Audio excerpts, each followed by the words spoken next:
une marée de bonnets rouges qui s'est au dernier moment changé d'avis. Alors quand je vous dis au dernier moment, je pense que c'est encore possible de le voir si on déroule les blogs. Jusqu'au 28-29 octobre, l'ensemble des organisations de gauche appelaient à Quimper.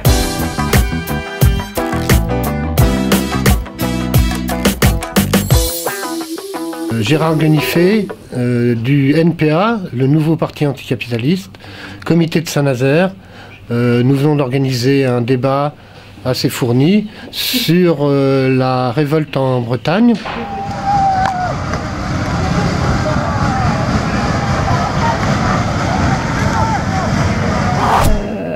Effectivement, quand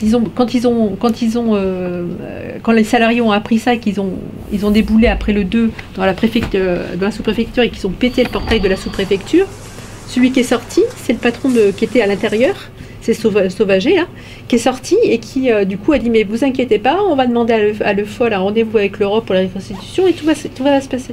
Les salariés ont applaudi. Effectivement, c'est aussi ça. Mais c'est menacés ou en licenciement sont descendus par cortège entier. En gros du Finistère, il n'y a évidemment pas de décision, au moins de suspension des licenciements. On ne parle pas d'une loi d'interdiction des licenciements immédiatement, etc. Au moins un moratoire sur ces licenciements. Il n'y a même pas. Les ouvriers de GAD sont en train de recevoir leur lettre de licenciement. Les ouvriers de Marine Harvey sont en train de recevoir leur lettre de licenciement. Les petits sapos continuent d'être menacés. Les Boutet Nicolas sont virés les uns après les autres. C'est-à-dire que il y a quand même quelque chose qui est absolument aberrant de ce point de vue-là. C'est important pour nous qui sommes en Bretagne aussi qui sommes dans une ville ouvrière où il y a encore beaucoup de luttes, comme dernièrement la lutte ASTX au chantier qui a mis en échec les accords de compétitivité. Et donc on a fait la comparaison avec les luttes ouvrières qui se passent en Basse-Bretagne. Avec nos forces rassemblées, unies au-delà de nos différences, nous allons obtenir que les routes soient maintenues gratuites en Bretagne. De ceux qui appelaient à manifester, j'ai bien regardé, je me suis renseigné après, il n'y avait ni la FNSEA, par contre il y avait la FDSEA, qui ne sont pas forcément tous des réacs non plus. Pardon. Et il n'y avait pas également le MEDEF. Non, il s'est retiré, oui. Exact. Par contre, le FUR était là, le député BNP. Et c'est vrai que c'était une manif très impressionnante. Moi, j'étais en plein milieu. Juste j'ai ce que tu poses la question. Alors, d'une part, tu as raison de le préciser, mais un mot sur l'histoire du MEDEF. Le MEDEF a retiré son soutien sur deux choses. Il pense que l'écotaxe suspendue, ça le satisfait. Mais le deuxième truc le plus important, c'est que c'est surtout le pacte d'avenir pour la Bretagne qui le satisfait. C'est-à-dire c'est le fameux pacte que le gouvernement a mis en place à Rennes et est en train de mettre en place. Aujourd'hui, donc, nous avons débattu avec Gérard Mas, qui est venu de Quimper. C'est un militant du NPA et de la CGT également.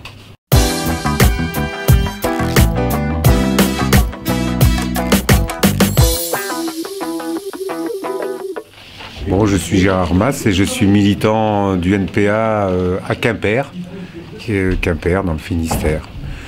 Je suis venu pour présenter aux camarades lors de cette réunion, cette petite réunion publique, la lutte qui a lieu actuellement en Bretagne, à savoir une lutte qui sort un peu de l'ordinaire, puisque ça part à la fois d'une lutte contre les licenciements, qui a pris énormément d'ampleur et qui a donné lieu à une immense manifestation à Quimper, près de 30 000 personnes, et qui, avant-hier samedi à Carré, a réuni entre 30 à 40 000 personnes.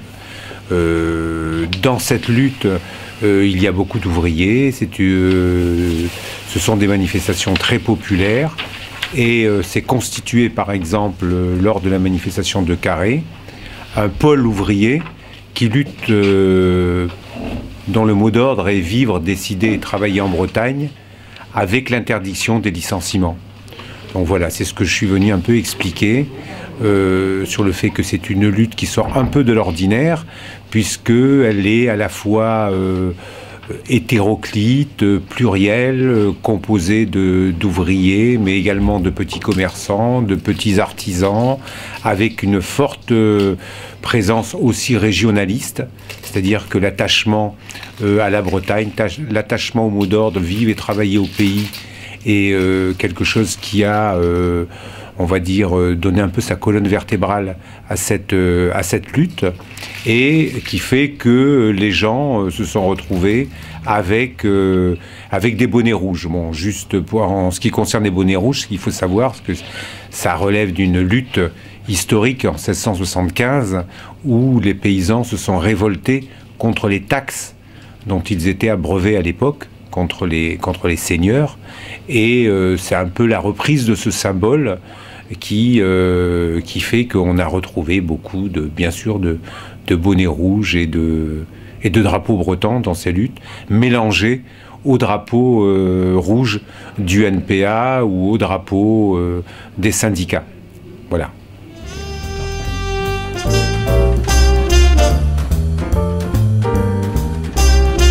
Alors Christophe, je suis militant de l'Union syndicale des intérimaires et précaires de la CGT. Et moi je suis venu ce soir à cette réunion pour mieux comprendre un peu la position du NPA par rapport aux manifestations de Quimper et de Carhaix. Et pour dire que je sais que les syndicats CGT, les abattoirs de Bretagne sont très mobilisés pour défendre l'emploi. Et donc, je voulais rappeler que, pour moi, le contexte, dans l'ambiguïté des luttes, c'était de rappeler que le contexte, c'était l'union des salariés, et de rappeler que la lutte de classe, c'est une réalité en Bretagne. Et je voulais aussi poser la question par rapport aux fonds européens qui ont été accordés depuis une dizaine d'années, à ma connaissance, aux patrons des entreprises, des abattoirs pour se reconvertir, et qui n'ont pas été utilisés pour que les salariés puissent se reconvertir, ce qui fait qu'on a la crise actuelle maintenant. Et pendant longtemps, les patrons et aussi les salariés, mais qui n'avaient pas d'autre choix que pour trouver du travail, ont profité des fonds européens sans que la reconversion soit faite. Et maintenant, c'est extrêmement difficile de sortir de cette situation. Et donc, il faut trouver des solutions, mais c'est en unissant tous les salariés et pas avec les patrons qu'on pourra trouver une solution, parce que le problème, il est au niveau du capitalisme international. Des bonnets sur la tête, c'est effectivement une marée de bonnets rouges qui sont retrouvés à Quimper. Bonjour, je m'appelle Charlotte et je suis sympathisante au nouveau parti anticapitaliste. Donc le nouveau parti anticapitaliste, il s'est créé en 2009, suite à la LCR, la Ligue communiste anticapitaliste. C'était une question d'élargissement pour toucher plus de gens et pour que plus de gens prennent conscience des enjeux et de la lutte qui me semble obligatoire. La conférence, donc j'y suis allée parce que j'y étais invitée. Et ça m'intéressait parce que je ne viens pas de Bretagne, donc toutes ces histoires de bonnets rouges, bon, j'ai écouté les informations, je ne comprenais pas trop, même moi-même, pourquoi le NPA était allé à cette manifestation, et ça m'a permis là vraiment de comprendre et d'éclaircir les points qui me semblaient pas clairs. Suite à la manifestation de Carré, il est prévu que les comités de soutien pour l'emploi se réunissent. Il est prévu aussi que des comités locaux se constituent un peu partout dans le Finistère et éventuellement en Bretagne pour écrire des cahiers de doléances par rapport à la situation que vivent les Bretons, entre autres. Et donc on va à la fois vers des comités en défense de l'emploi contre les licenciements, et puis ces comités qui veulent fédérer les cahiers de doléances. Et il y a eu par exemple une proposition de les réunir, de les coordonner et d'inviter le président Hollande à venir en Bretagne écouter les demandes et les doléances des Bretons. Voilà, bon, c'est un peu le sens que prend la lutte des bonnets rouges, avec une forte présence des ouvriers qui, eux, demandent aujourd'hui la suspension de l'ensemble des plans de licenciement, ce qui est absolument essentiel si on veut que le mouvement continue et se solde aussi par une victoire.